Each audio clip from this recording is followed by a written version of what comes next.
Hello, everyone, and welcome to Slash Film Daily for Thursday, June 3rd, 2021. On today's episode, we're going to discuss what we've been up to at the water cooler. This is Slash Film Editorial Director Peter Sciretta, and joining me on today's podcast is Slash Film Weekend Editor Brad Oman. Hey, that's me. Senior Writer Ben Pearson. Hey, what's going on? And writers Hoai-Tran. Hey, everyone. And Chris Evangelista. Hello. Jacob can't join us today, but he'll be back next week, so don't worry about him. He's just stuck in some meetings. But let's get into it. Let's talk about what we've been doing. Yesterday, I got to go to Avengers Campus for a press day, and this is the new theme park land in Disney California Adventure in Southern California.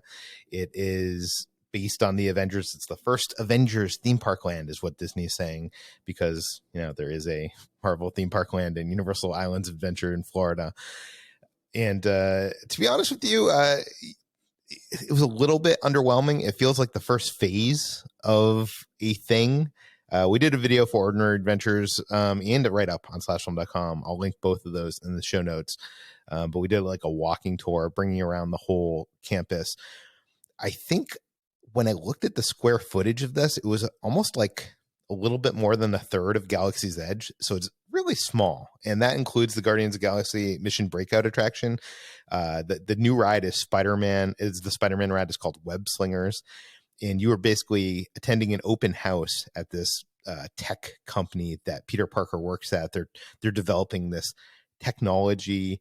It's a vehicle that once you enter the vehicle, it lets you sling webs like Spider-Man. Why are they making that technology? I don't know. But just when you're attending the open house, his other creation, the spider bots, they're self-replicating, which seemed like a smart idea at the time, I guess.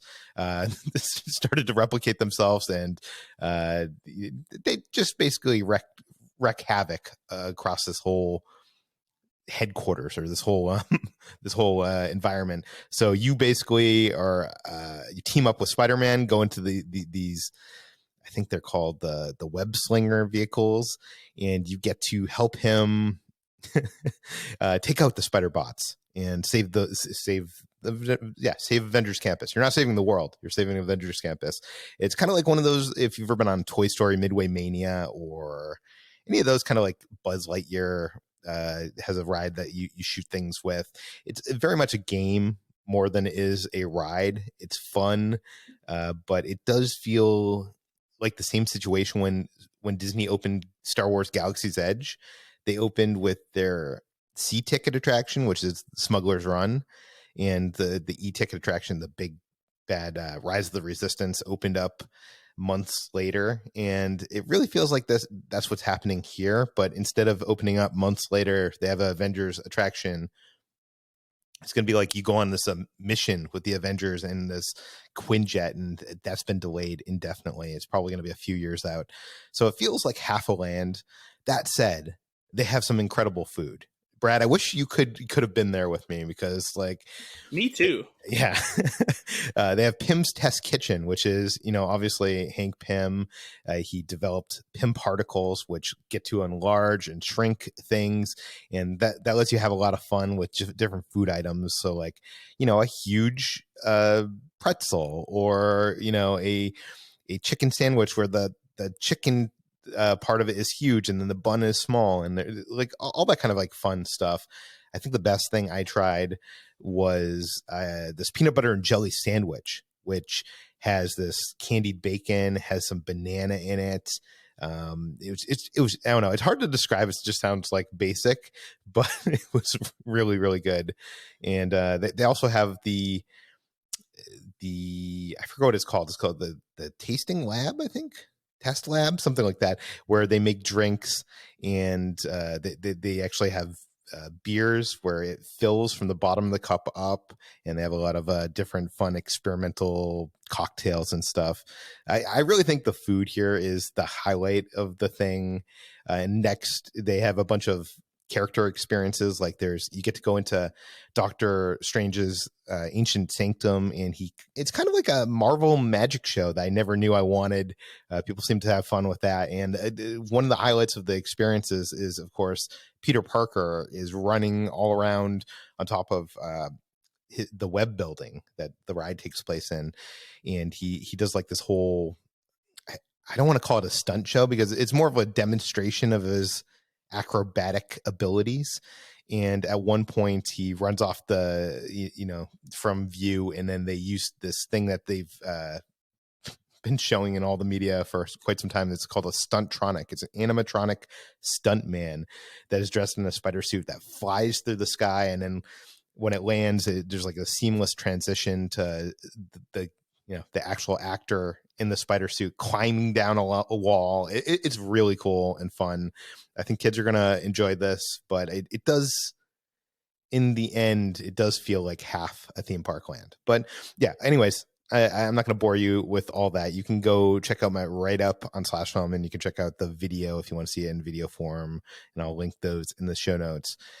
And not to get too theme park heavy this week, but I did also return to Universal Studios Hollywood, which reopened I want to say like a month ago, but a couple of things weren't open when it reopened. And one of those things was the Waterworld stunt show, which is so crazy that they still have a Waterworld stunt show, but it's because it's like the greatest stunt show of all time. And that just reopened this past week. So I went back there to re-experience that, see how it changed. Spoiler alert, it didn't really change much. But it's a lot of fun. I'll put a link to that if you've never seen it. I really think Waterworld is one of those movie ideas. I know it was, Chris, you might know this best. Was Waterworld considered a huge failure or just like a somewhat of a failure at the box office? It's somewhere in the middle. It's not like the biggest flop of all time, but it did not. The problem is it had a huge budget, and they kept going over budget, and that's pretty much what got in the way. Yeah, I think it probably ended up making some money back on home video and streaming, and that's probably why they had a stunt show and stuff. But it really does have a great concept. I think one day Universal has to remake Waterworld. It's like the perfect reboot Waterworld in some way. But okay, let's move on. HT, what have you been up to? A bit of shameless self-promotion on my part. I was featured in Rotten Tomatoes' Know Your Critics series. It's the latest interview that they do. They do a series of interviews with various Rotten Tomatoes certified, like approved critics. And I was the one for May for AAPI month.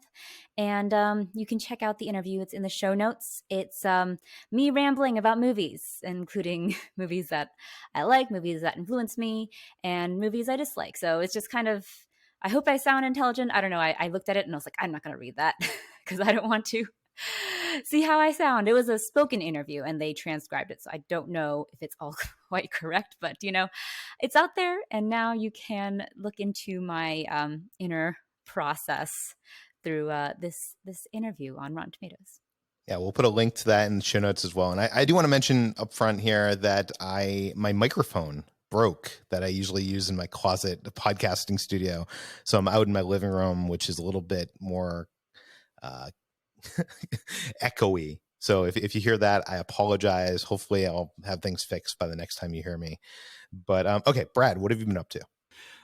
So I decided to start a separate Instagram account that might turn into like my own personal side project at some point, maybe. But it's called Brad's Junk, and it's an Instagram feed where I'll be posting about various snacks, drinks, food, also toys, collectibles, kind of just whatever tickles my fancy, hence the all-encompassing name Brad's Junk. And so I started a while back and got some posts built up just so that there was stuff there, so like when I actually came around to like telling people about it, that there was some decent stuff there to scroll back through.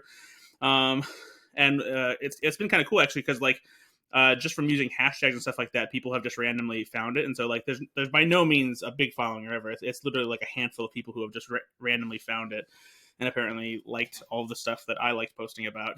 So if you want to check it out, it's at Look at Brad's Junk on Instagram. So if you want to follow, I'll be posting a lot about a lot of the stuff that I mentioned on here, but also some stuff that doesn't always get mentioned like on Slashroom or things like that. And in some cases you might find out about it even sooner, because since the water cooler only happens once a week. People looking for crotch shots are going to be very disappointed, Brad. Look It's at very, Brad's junk. it's true. It's true. I'm willing to take that risk.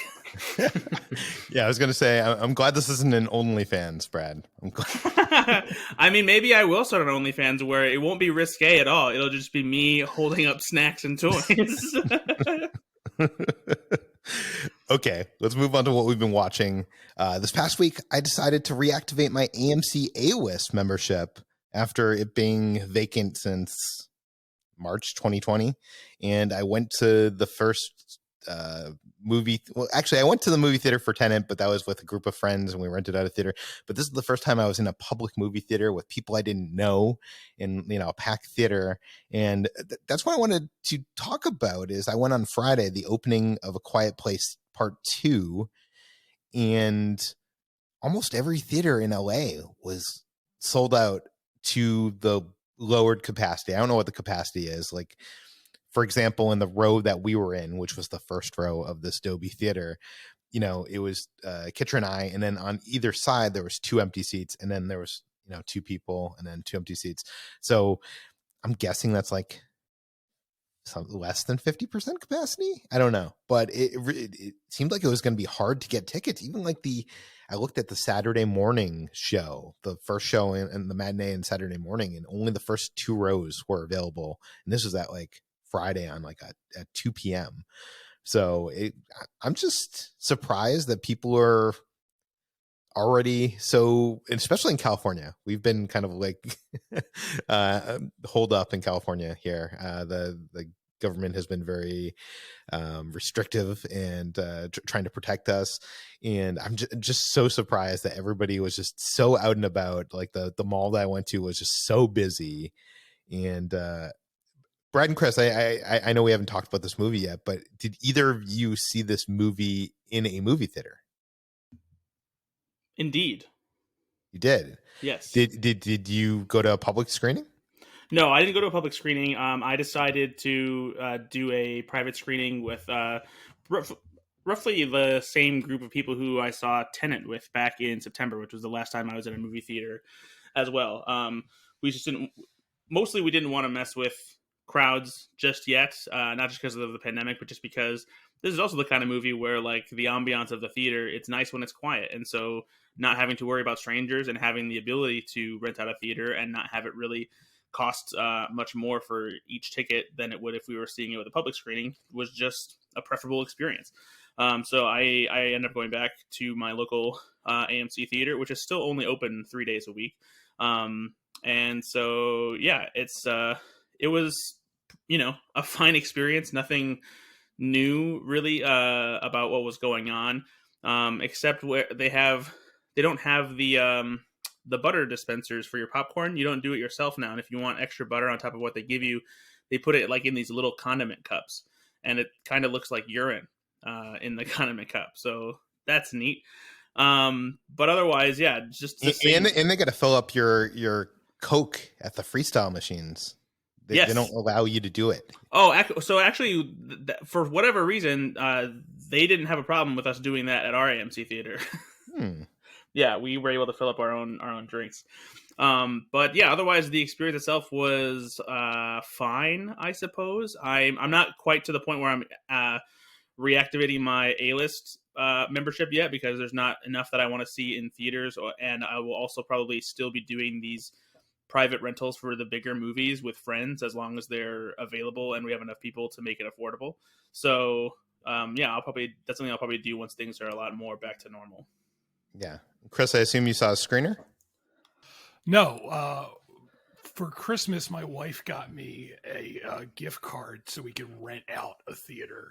The thing like that Brad's talking about. I saw your Instagram post of that, and it looked like a nice theater. It was just an AMC. And so, I've had this since Christmas, and we just haven't gone because there hasn't been much to see. Like, they've been showing older movies, and like I didn't want to use it for that because I could just watch those at home.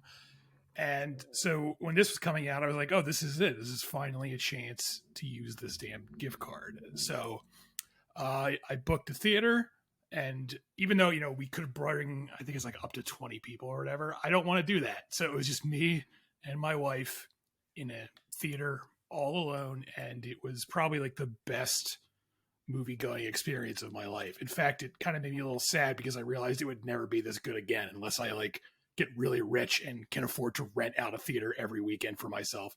Because I love movies. I hate going to the movies because people are just awful. They won't shut up. They won't put their phones away. They won't stop opening fucking candy wrappers, and I hate it. It just I don't miss that at all. I miss the big screen, but I do not miss being in a theater with just annoying, horrible people. So this was just fantastic. It was just me, my wife, completely alone watching a movie, and it was just bliss. And I wish I could have that experience again.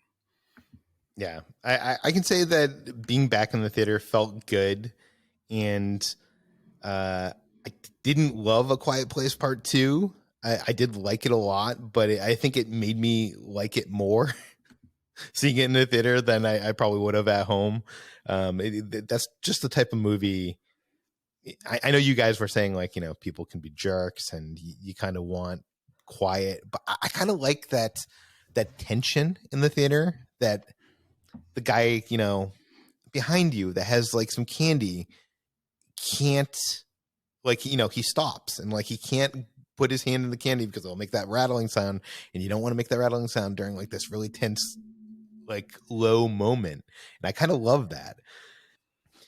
I really like the opening sequence, which has John Krasinski, and I think, I don't know, the rest of the movie felt like it was missing him in some way.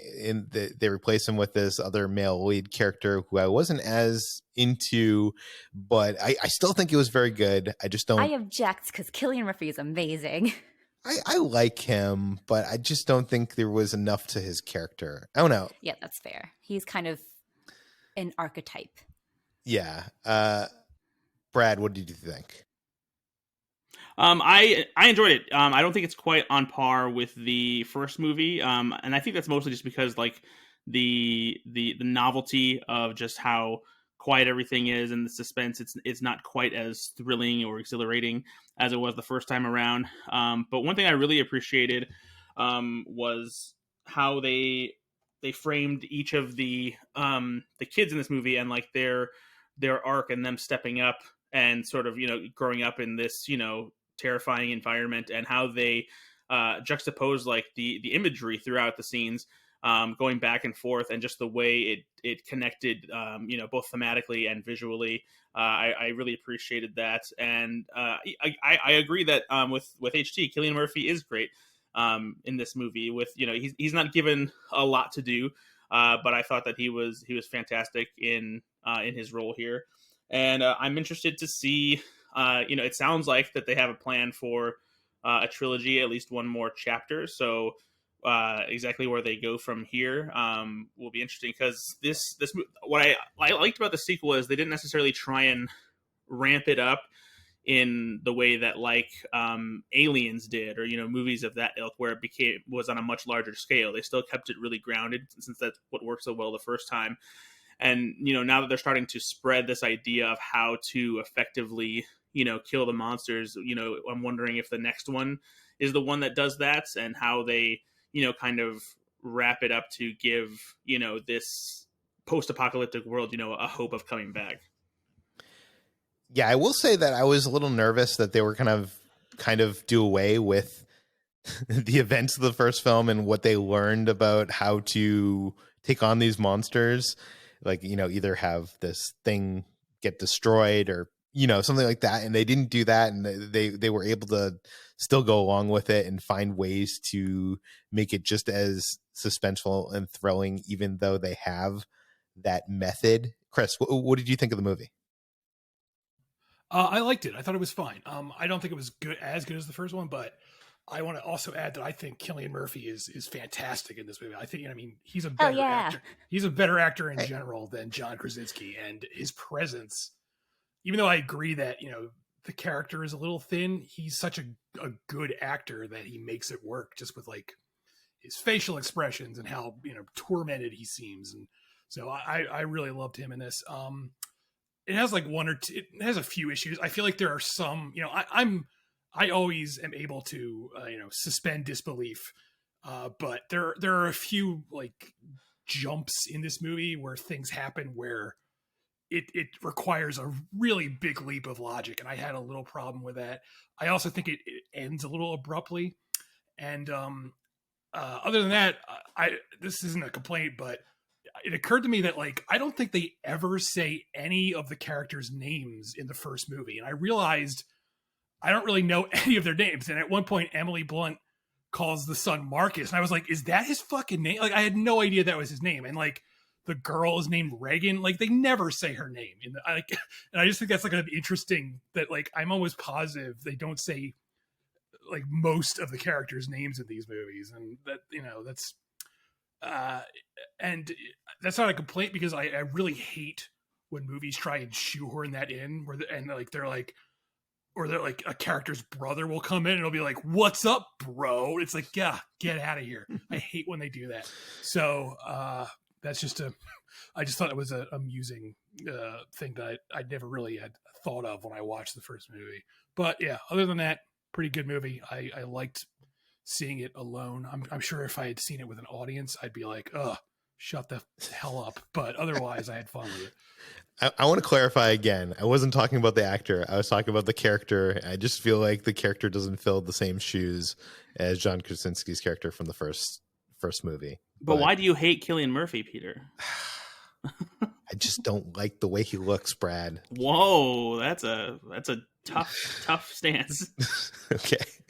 I've also been watching more of Cruel Summer. This is the show I mentioned on the last water cooler, and I've actually gotten a lot of DMs and messages and replies on Twitter, people telling me they like that recommendation.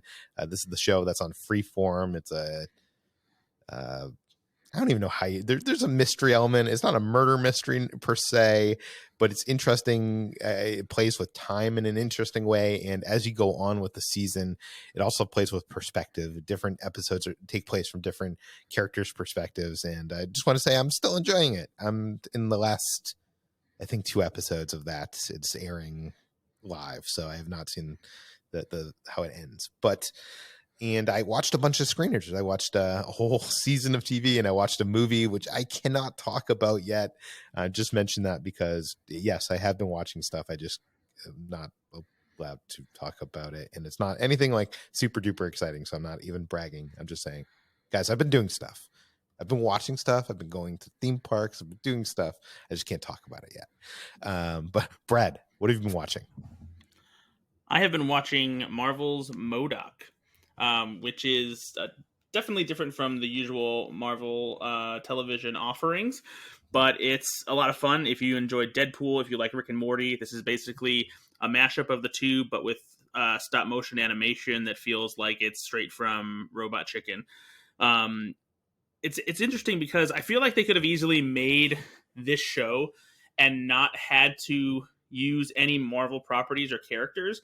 It's not that they don't use them in a way that is, fun, because there are plenty of, nods to the comics and pop culture references to various characters and things like that people know from Marvel mythology. But the main, crux of the show is just basically this dysfunctional, weird family where one of them happens to be this weird machine supervillain. But this could easily have been something that wasn't tied to Marvel in any way. But the thing that really makes this work so well is Patton Oswalt as M.O.D.O.K, because his voice just fits the character so well. The show has a lot of his comedic sensibilities within it. Just it's full of random pop culture references and asides, and just there's a lot of stuff that you would definitely hear in his stand-up acts, and that's mostly because he's an executive producer on the show. It feels like the show was built around him, and it's the role that he was born to play. Essentially, it's just perfect for his kind of humor and his love for pop culture, and just full of nerdy things. And there's just so much into it, and the jokes come flying pretty quickly too. And it's also very grotesque and weird at times. Like I said, in the same vein of like a Rick and Morty, it definitely gets a lot more strange and sci-fi than something like Deadpool, but it has that, you know, irreverent sense of humor that makes for an interesting pairing with Marvel Comics, especially, you know, with how serious Marvel Studios is about, you know, their franchises today and like keeping them in control. This is something that's just so different coming from Marvel, but it's thoroughly enjoyable. So if you like Patton Oswalt, if you like, you know, Rick and Morty and Deadpool, I would definitely give this a shot on Hulu. Does it break the third wall and mention any of the Marvel Cinematic Universe stuff? Not that I can recall. I don't think that there's any fourth wall breaking. I'm pretty sure it's all within. Yeah, I'm pretty sure it's all within the narrative. There's nothing like that. Interesting. Okay, what else have you been watching? I also watched The Platform, which is the Spanish film that's available on Netflix. That is pretty unsettling and unnerving. If you haven't heard of this, it's basically this science fiction thriller where this guy wakes up and he's in this what is called a vertical self-management center, and it's basically this very tall prison where there are a couple hundred floors of 2 people on each floor, and throughout these throughout a 1-month period, there is this platform that goes through each of the floors every day with a huge smorgasbord of food. And it stops for a designated period of time at each floor to allow each of the 2 prisoners to eat some food before it goes down to the next level. And so because there are so many floors with 2 people on each floor, as it gets lower, there's less and less food until at some point there's no more food, and the people on the lower level are left to either starve or potentially kill their cellmates in order to eat. And so it's not subtle by any means when it comes to the social commentary that it's trying to make on class and the rich and the poor, and how, you know, people take more than what they need and all that jazz. But it's still very effective. It's very violent and bloody, and the performances are really good. There's some very seedy characters throughout, and there's even like a compelling mystery to it. So as long as you know you're not put off by the somewhat heavy-handed, you know, social commentary of it all, it's a very compelling thriller. What else have you been watching? I've also been watching other things like Ma, another, you know, horror thriller with Octavia Spencer going against type, doing something that was a little different than what we've expected from her. And this came out a while back. I want to say 2018, maybe 2019, something like that.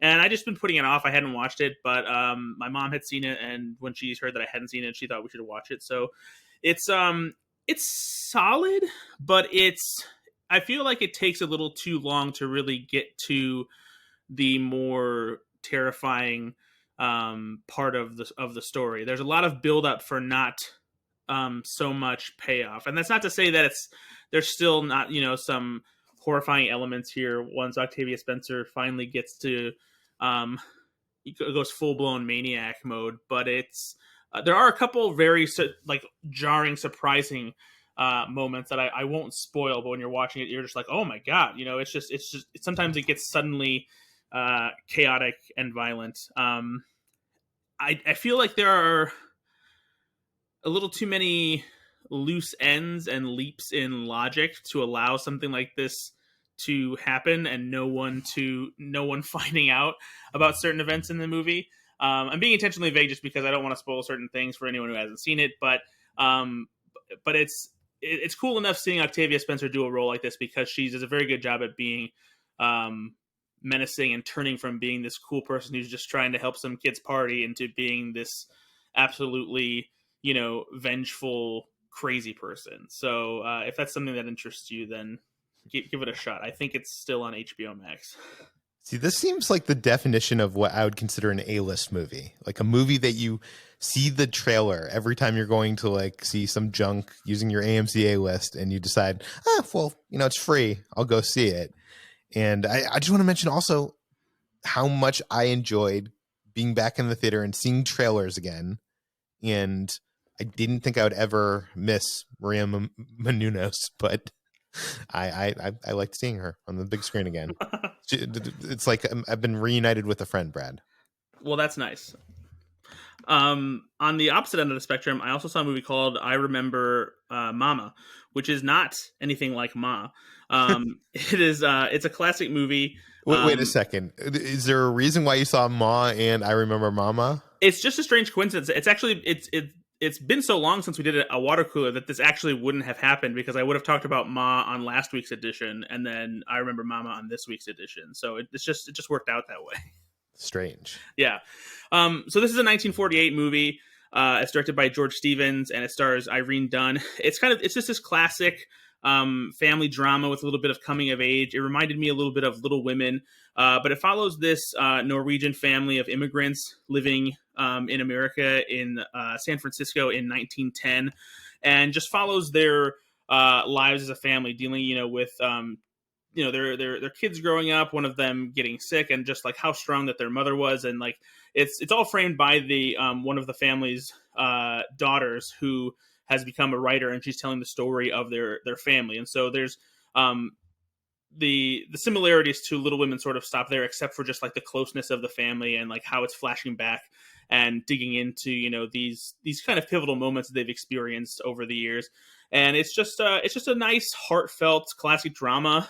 It was nominated for 5 Academy Awards, including Irene Dunn, who won for her lead role as Mama in the movie. It was actually her last Oscar win out of 5 that she got over her entire career. And so yeah, it's a very charming movie that's if you're into these kind of classic films, I think that you'll walk away being pleased that you watched it.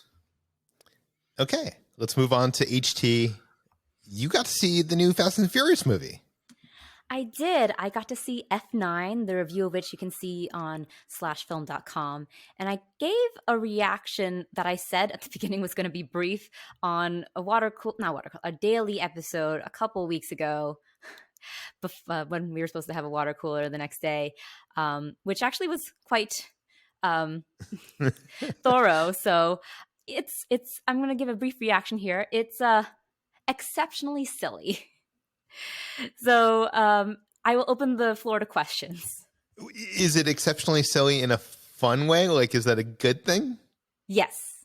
Okay. I would say so. Your mileage may vary, pun intended, but I enjoyed it. I think it was a movie that like brought the Fast and Furious movies back on track after the Fate of the Furious was this really sort of soulless, just not as enjoyable, not as silly and fun as the previous ones have been. And I think this one is like the most self-aware of the past Fast and Furious movies. There's always been like that degree of self-awareness, but this one was even more so. Like they literally poke fun and make reference to the fact that everything is very escalated at this point.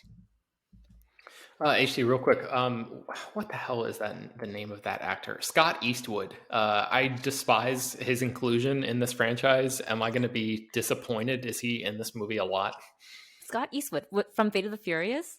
Yeah, he was Mr. Nobody's assistant guy, and it seemed like he's in the nowhere to be seen. Oh, thank God. Okay, that is the best Justin Lin's news. like, I don't care about this guy, so there's no mention of him. I completely forgot that he was in Fate of the Furious. Incredible. I completely forget he's in any movie, really. Poor Scott Eastwood, just a charisma hole. Yeah. Don't feel sorry for him. Yeah. No mention of him. Is Han's return as satisfying as you hoped? It's satisfying and silly, if that makes sense. Okay. Do they explain why, like the whole Shaw situation with that? Don't answer that. Don't answer that. Okay. I just don't know how you deal with that and have everybody happy is what I'm. There's I talked about this in the past episode where I talked about F9, but there's some reverse Marvel Cinematic Universe thing going on here. Okay. And so it's sort of like they looked at the franchise and were like, oh, we should probably connect all of these haphazard ramshod movies together. And they did a lot of that in this movie. I always like when a franchise does that. Star Wars does it a lot with like animated and books. And, if you can make stuff retroactively better, that's a win-win, I think. Yeah. What else have you been watching, HT? So, other things I've been watching is The Man from Nowhere, the Korean revenge thriller from 2010, starring Won Bin and directed by Lee Jung-bum. And this is a movie that I had always intended to get to watch at some point, but I finally did. It's streaming on Hulu, I think. And it's great. It's this great, sleek, bloody revenge thriller that follows a man from nowhere, played by Won Bin, who is a pawn shop worker, and his neighbor and her daughter get kidnapped by this drug lord. And he had a close relationship with the daughter, so he goes on this. He cuts this bloody swath through Seoul to try to get the girl back, and it's pretty straightforward. I wasn't quite on board with Won Bin's performance at first. He was almost too stoic to the point that I found myself a little bored with his performance. I thought he was just kind of wooden, but he once he cut all that hair out of his face and started to show some emotion later on, I was like, okay, that's fine. So but I will say I was really intrigued by the actor who played his antagonist, the Thai actor. I'm going to mispronounce this, Thanayang Wongtrakul, who was just really cool. He played this assassin who cleans up after the drug triad's crimes and stuff. So he it's great. It's great, sleek revenge thriller. I feel like Chris has probably seen this one. Yes? No? Okay. Maybe. Sorry, I was writing something, so my microphone wasn't in front of me. But yes, I have seen this, and it's good. Thank you, everyone. All right, cool. Another movie that I watched is The Disciple, which is a film that was picked up by Netflix. It's an Indian drama directed by Chaitanya Taman. Taman. Also, probably butchered that name. I'm very sorry. And it follows this musician who is a aspiring classical music vocalist, and he is very devoted to the art, to the craft, and dreams of being this great musician, but also is very dedicated to the idea of purity within this music, and doesn't like the idea of doing it for show or even recording it or doing it for something that's more trendy. But as the years go by, he starts to realize that people who were learning alongside him have outstripped him, and that he has to sort of live with his mediocrity, and that maybe his devotion to this purity of music was misguided to begin with. And it's sort of like this idealist who ends up being cut down by his own his own faults, essentially. It's a really trance-like and slow film, really gorgeously shot, that I think was won an award at TIFF. It won the Amplify Voices Award. And this is another movie that Netflix kind of scooped up and buried in its algorithm. I feel like this happens to a lot of the international gems that they pick up a lot of film festivals in an attempt to boost their cred as a distributor of art house films, but they end up burying it in their algorithm, which I always find really, really frustrating. So if you can, and if you're up for it, I would highly recommend seeking out The Disciple on Netflix. It's a really beautiful movie, but I will warn you, it is very slow, especially at the beginning. So be prepared to just kind of sit in and watch a really interesting, really fascinating movie unfold. So that's The Disciple, streaming now on Netflix. And last I saw, this one is the one that I've been really, really watching, because this is an anime that I had been hearing a lot of, and many people had raved of, but I had no interest in it, about 0 to none, because I don't really care about sports. I don't really even care for sports movies outside of a couple of classics. And even then I'm like, oh, that was good. But I don't have a a big affection or passion for them. So I just kind of watched this sort of on a lark and was like, if I like it, I like it. But now I'm obsessed, and I'm already 3 seasons in after having started last week. And that anime is called Haikyu. And it's spelled Hikyu exclamation point for those who are wondering about the spelling.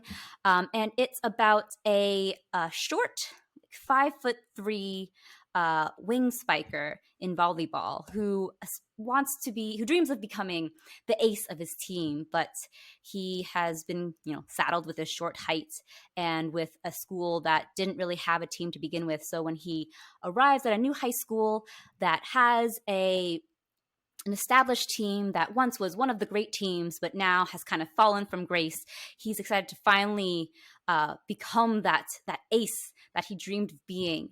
But he finds that he is on the same team as his middle school rival, who had once admonished and humiliated him. And they end up becoming an unlikely duo with a freak quick attack that many people call, because it's so quick and so out of the blue, because of the rivals' sort of prodigal skills and the short one's very quick reflexes. They manage to wow everyone on their team and wow all the rival teams that they play against. And I've been very obsessed with this show ever since I watched it last week. So much so that I was grateful for the fact that this past Memorial Day weekend, it rained the entire weekend, and it was like 50 degrees in New York City, end of May, 2 days from June. I don't know what was up with that, but I was secretly grateful for it because that means I could spend my entire Saturday watching the entire first season of Haikyu, which was available on Netflix. And now I think about Haikyu a lot, and I dream about it. And I didn't think that I would be this invested in an anime about volleyball, but it's a show that is so pure in its love for the game and in the characters' love for the game that you can't help being swept up in it as well. I wrote about it for my quarantine stream, and I kind of jokingly wrote the phrase, what's better than this? Just guys being dudes, which is a reference to a Vine for you fellow millennials. I'm sorry. But it feels very much like that. It feels like this, it's all about that love for the sport and this kind of pure sense of love and camaraderie and sportsmanship that these boys feel, and that volleyball is their entire world.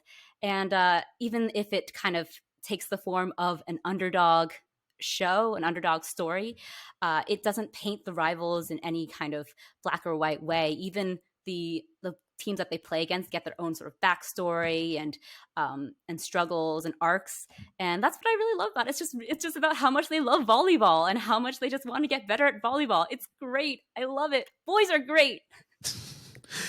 HT, after your whole setup there, what made you decide to give this a chance? I'm just a little confused because it seems like well, the most recent season, the fourth season, I think dropped late last year, mid last year. I know everyone was talking about it, and I don't know, I just was looking for something to watch, and I decided to watch it, and it was streaming on Netflix. But now I've gone past the 2 seasons that are available on Netflix, and I have to watch it on Crunchyroll where it has ads. But yeah, I don't know why I decided to watch it. I just did on a whim, and now I can't stop thinking about it. And now my entire YouTube algorithm is just clips from Haikyu because I keep watching it, and it's a great show, guys. I would recommend this even if you aren't a fan of anime, because it's a very straightforward story. It really is just about the sport and and volleyball and why they love it, and that poetry of motion. The animation too is so crisp and so smooth. It's really, really, really great to look at. I was quite impressed with it. I think a lot of modern anime, because animators are highly underpaid and overworked, that a lot of quality gets thrown under the bus. But Haikyu just is incredibly high quality in terms of its animation and its storytelling and its characters. So yeah, I've raved about this enough. I will just say one more time, watch it. Boys are great. I'm sure I asked you this before, HG, but have you ever seen Friday Night Lights? I have actually.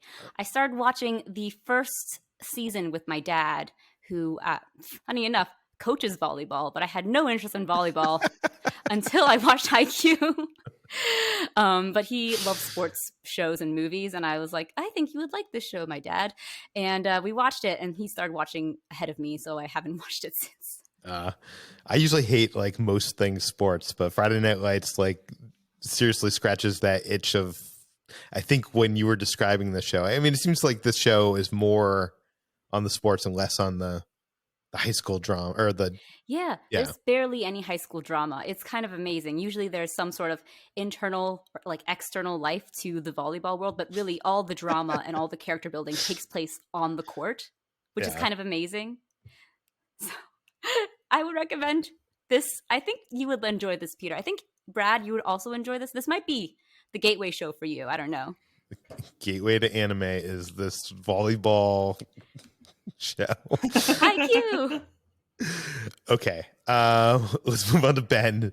I think in previous weeks, both Jacob and I have praised Disney's Cruella, and Ben, you're here to give us the other side of things. Yeah, I just really did not like this movie. I don't need to go on a whole rant about it. It just wasn't for me. I didn't really appreciate almost any of the creative choices in it. I know that sounds glib, but I really think it's pretty true. I think that the one thing that I'm happy about is that this is not a shot for shot remake in the vein of The Lion King or Beauty and the Beast or something. They're at least doing something else. I just happen to think in this instance that something else was not what I wanted to see. It was not particularly well done. But I hope it does well. So Disney will hopefully learn the lesson of like, okay, it's okay to diverge from the source material or whatever. So yeah, I just man, I don't even want to get into a list of reasons why I didn't care for this movie, because I feel like I would get sidetracked and we'd be here all day. So I'll just say Cruella was not very good in my opinion. So I'll leave it at that. I'm sure everybody else can it's out on in theaters right now. I think it's on Disney Plus if you want to check it out. I wouldn't encourage it, but wait, yeah, I got to ask you, Ben, what is like if you were going to give the number one reason why you did not like this movie? Oh man. Or what bugged you the most about Cruella? Let me try to think about this. There are so many that are like vying for that top spot, Peter, that it's honestly hard to come up with something. I think let's just say the soundtrack. That's something that I've seen a lot of celebration of, and I think this movie must have like just an absolutely insane budget for set aside for music, because there are wall to wall not just famous but like arguably iconic songs in this movie. And I don't know, I think a lot of people are like, they go to the movies and they're just like, oh yeah, I know this song, this is great, I can tap my foot to this for a second, and like don't really think about it very much, which is fine. And especially in a movie like this, it's not necessarily asking you to think critically about the music that you're hearing. It's just sort of serving to like bump up the energy and the pacing of a movie like this. But I personally just found it way too distracting. I think it was just the sheer bombardment of this soundtrack really like took me out of the movie in a way that distracted me, and I was not a fan of. So that's one reason. No, that's good, because I think even people that like it point out that soundtrack because it is so obvious and something that occurs to you while you're watching it. You're like, oh wow, there's all these songs like it, and maybe that is a good criticism, because a good movie, maybe you shouldn't be thinking that. So yeah, I mean, different movies work in different ways, and this one it tried something. I respect it for taking a swing. I just didn't really think it connected for me personally. So that's all I'll say about that. I also watched the Texas Chainsaw Massacre for the very first time. Somehow I watched the the Jessica Biel remake that came out in like the early 2000s. I saw that in theaters with my friends when I was in either high school or junior high. I don't remember which, whatever year that came out. But I've never seen the original movie, and it is on the Criterion channel right now. So I went and watched that. And Chris, I have a question for you, a horror-related question for you. Has there ever been a slasher film protagonist that screams more than Marilyn Burns does in the lead role in this movie? I'm sure the answer is yes, but yeah, I know what you're saying. There is a lot of screaming in this movie, but I also think that screaming is justified because a lot of horrific stuff is going on. Oh yeah, yeah, absolutely, yeah. And I enjoyed the movie a lot. I mean, as much as you can enjoy something that is like horrifying like this. I think the first half is pretty quiet in a way that I appreciated. But yeah, man, like the entire back half of the movie just seems like one sustained scream from Marilyn Burns. I like actively felt bad for her when I was watching this movie, just being like, man, I wonder how many takes they had to do with this. And just like, just thinking about, this experience from her perspective was just like, holy crap. She was just, her vocal cords must have just been absolutely shot. But yeah, Leatherface, like, like I said, I saw that earlier remake. Leatherface as a character never really meant anything to me, stood out to me. I often like forget he exists, when I think about, the great horror movie characters or whatever. I always think about Freddy and Jason and those guys. But Leatherface does not really enter my mind. But after having seen this and just seeing what a lumbering force he is, I can totally understand why audiences were completely freaking the hell out when this movie came out in the mid 70s. And it also had a little bit of that Blair Witch kind of vibe to it, where the filmmaking is so good and so the direction is so purposeful that it almost feels at times like you're watching a home movie, like you're watching something that is real.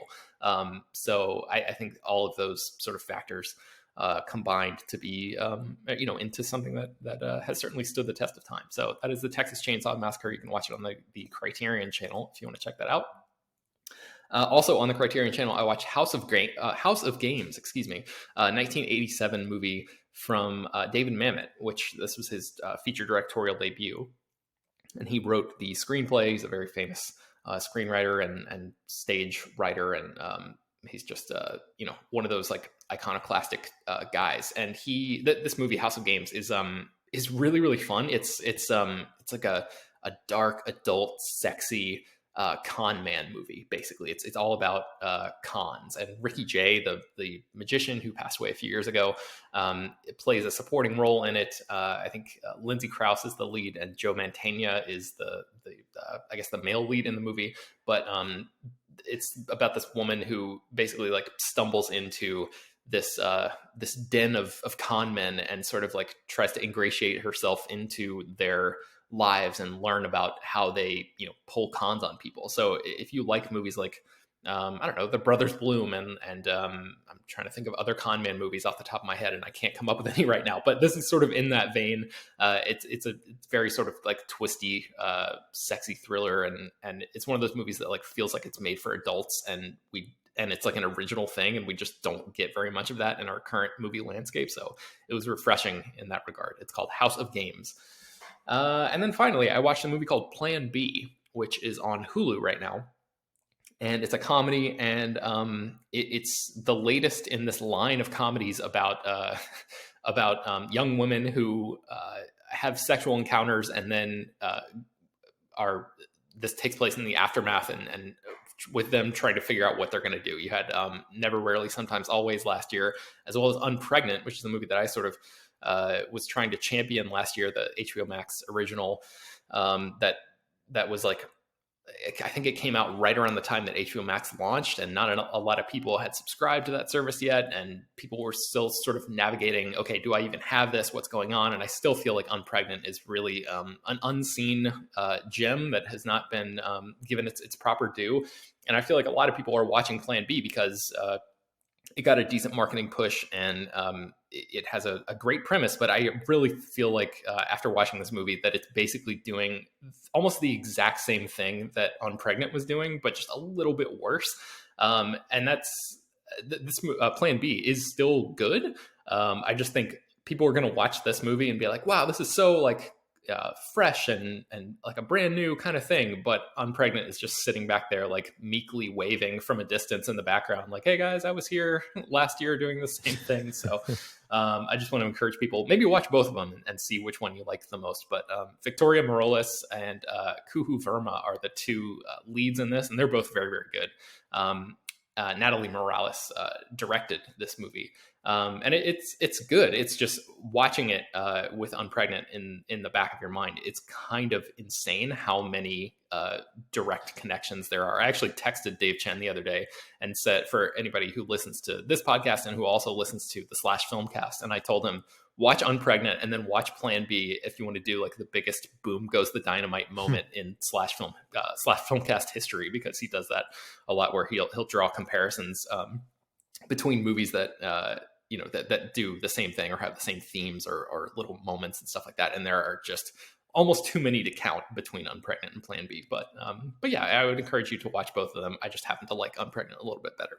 Yeah, both those movies have great titles. So that's fun for that. Let's move on to what we've been eating. I tried that spicy chicken sandwich that Brad talked about from Burger King last week. Brad, what is it called? It's called the Chick King. Chick King. Yeah, Chick King. I think I liked it a little bit more than you.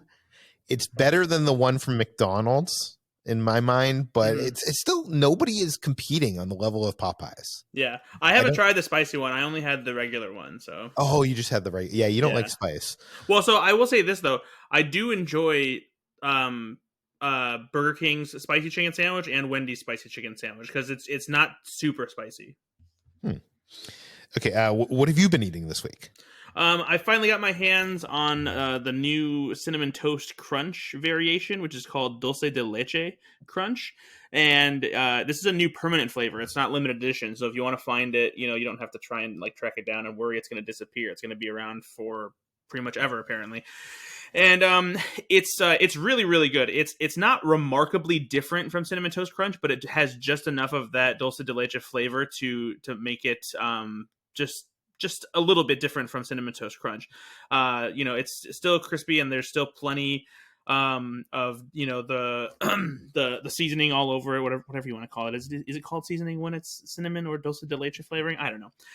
Anyway, it's very, very good, and I don't know. It's not going to replace Cinnamon Toast Crunch for me because that's just like one of the all-time great cereals. But it's a nice variation. I appreciate it more than some of the other ones too. Like chocolate toast crunch is fine. I know there's a lot of French toast crunch lovers out there. I'm not like a huge fan of it. I don't dislike it. I don't think it's as great as it's cracked up to be. But this is pretty good. I think it falls somewhere like in the middle. So I also tried these two new variations on Flip's chocolate covered pretzels snacks. Obviously they're famous for just their regular chocolate covered pretzels, and they have some differing flavors, but they came out with these two new variations of pretzel snacks. One of them is Flip's Bites, which are like these candy bar sized snacks that are they're kind of like what you would I guess chocolate covered turtles or pixies, but instead of pecans it's pretzels and caramel and chocolate in a little like bite-sized morsel. And they're pretty chewy because of the amount of caramel that's inside them. The pretzel adds like a nice, salty variation to go along with the chocolate and caramel. And they're, like I said, they're candy bar size too. So like if you wanted to sneak them into a movie theater, not that I'm condoning that, but go ahead and do it. I had a hard time finding these too. So, but Flips actually like sent me a small like promotional box to try, which was awesome because they were very difficult to find. But if you're looking for them, I guess they're available at Sheetz gas stations and CVS, which is, I guess, the hot place to get chocolate covered pretzels. I don't know. But they also have another variation called Flips Stuffed. That's stuff 'D, in case everyone's curious. And these are pretzel nugget bites that are filled with peanut butter and covered with chocolate, which is like something that I was all about, just because I'm as a Reese's peanut butter cup fan, just chocolate and peanut butter mixture in general. I will try anything that contains chocolate and peanut butter. And these are really good. They're for somebody like me, when I have chocolate and stuff like that, I always like having milk, and these almost like it's like a necessity. Like if you were going to eat these, like you're just going to need some milk, because the peanut butter with the pretzel and the chocolate, it's really good, but it's also you'll find yourself drying your mouth out, I think, in a hurry, just because of how much there is in one bite. But they're very good. So there you go. I love that Flips just like learned that you were looking for them, and they're like, Brad, we'll send you some. Yeah, I was happy about that. You know, if anybody out there wants to do it, I'm not going to be upset about it. So English muffins. We all like English muffins, right? I heard about this, like, I guess there's English muffin flavors. I know there's like very basic variations of like bagels and English muffins, like cinnamon raisin and blueberry and stuff like that. But it seems like Thomas English muffins have been like trying to do other like expanding flavors and things like that. Because I just found out that they had cinnamon bun English muffins, which I was like, okay. And I grabbed some, and I didn't want to do it with regular butter, so I used this like honey cinnamon butter that I had from Kroger is where we got it. And they're really good. It's kind of like a substitute for a donut, I guess you could say, because it's a little bit sweet, but it's really good toasted. It's not necessarily super satisfying if you're going to have it dry, but if you're having English muffins or toast dry, I think that like you're a maniac. So I hope no one's doing that. But if like you have like a good butter to put on them, they have just the right amount of sweetness to bring the cinnamon bun flavor out. So they're solid. What about for a breakfast sandwich, Brad? I mean, I bet that's actually a really good question. I hadn't thought about doing that, but not too long ago, I had a donut burger from a specialty burger place around here, where the bun was a glazed donut, and it's very, very good. A great mix of salty and sweet, and I feel like this could be interesting. Actually, it would probably be like akin to having a McGriddle from McDonald's. It probably wouldn't be quite as sweet because it doesn't have that like syrupy flavor, but I bet you it would be good with have some egg and sausage and cheese on it. I'll have to see if I can give that a try. Yeah, report back. I will. And then something awesome that I tried is this St. Elmo's Cola cocktail. St. Elmo's is this very famous steakhouse. If you haven't heard of it, it was featured in Parks and Recreation. And apparently they have their own line of whiskey and cocktails that I just learned about. A friend of mine told me about these canned cola cocktails from St. Elmo's, that it's bourbon whiskey, cherry and vanilla bean flavors with mixed with cola, essentially. Comes in a can. The taste is so good. It doesn't taste like alcohol at all. It just tastes like a delicious cherry vanilla soda. And they're awesome. I was so surprised by how much I liked these, because normally when I get canned cocktails, there's something that's not quite right about the mixture. It doesn't taste as good as a legit mixed drink if you were to get it from a bar. But this was just incredible. The only problem with this is that a 4-pack of cans cost, when I got them from Kroger anyway, was $16.99, which, if you think about it in the grand scheme of things, that is typical. Like the stuff I get, though, like Cutwaters are like about $4 a can. Yeah, and I think I was just like, I mean, you can spend like $17-18 and get a whole bottle of Jack Daniels or something like that. And so in my mind, I'm like, yeesh. But I guess like if you're paying for a mixed drink somewhere, that's not too bad of a price. Yeah, I think you're paying for the convenience, Brad. Yeah, and that's fine. But it's not something I'm going to get all the time. But they were good to have at a Memorial Day cookout that I had with some friends. So if you can find them, I got mine at Kroger. I don't know if they're available everywhere, so you'll just have to look them up and see. Guys, this week we have what we've been playing. HT, what have you been playing? Yeah, and I'm continuing the old tradition of putting what I've been listening to and what I've been playing. And that is Big Finish's Ninth Doctor Adventures, The Ravagers. And yes, this is Doctor Who related.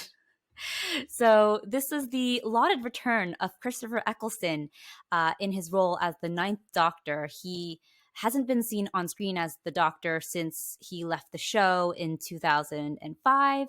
And he has kind of distanced himself from the show pretty famously, to the chagrin of many fans. But because there's been some behind the scenes chatter about it, mostly that he was blacklisted by the BBC, that he fell out with the producers, and there's a whole like story around that still hasn't really totally been confirmed. But he's back in the Doctor Who world after 15 years, and it's only in audio form, but still it's a really, really exciting moment for Doctor Who fans, for Whovians. And he's just settled into the role totally and completely in this audio adventure. It's like 3 volumes, and I don't know how long it is actually. I didn't look it up, but I listened to it over I don't know. Actually, I won't say. Just forget that. I don't know how long it is. So it's a great return to form for Christopher Eccleston. He is really young sounding and like joyful in the audio drama, which is exciting. It feels like it feels like he's happy to be back in it. The story itself is a little convoluted. I think it drops you kind of right in the middle, and then it doesn't totally wrap up together. There's a lot, even by Doctor Who standards, there's a lot of plot holes where I was just like, okay, sure. I was just happy enough to have Christopher Eccleston back, though. So he'll be returning for more audio adventures under Big Finish later on. But I shelled out $20 to buy this, and I was really happy to hear it, even though I have my criticisms with the story itself. Okay, very cool. So you can find that wherever audiobooks are sold. I'm guessing Audible or Amazon. I think it's on Big Finish's website too. There's I'm sure you'll find it. Just look it up. Okay. That does it for today's Slash Film Daily. You can find more of all of our work at slashfilm.com. You can find this podcast on Apple, Google, Overcast, Spotify, all the popular podcast apps. Please feel free to send your feedback, questions, comments, concerns to us at peter@slashfilm.com. And please rate and review this podcast on iTunes or Apple Podcasts. Tell your friends, spread the word, and we'll see you tomorrow. And Jacob's not here, so he can't read from the book. Nah.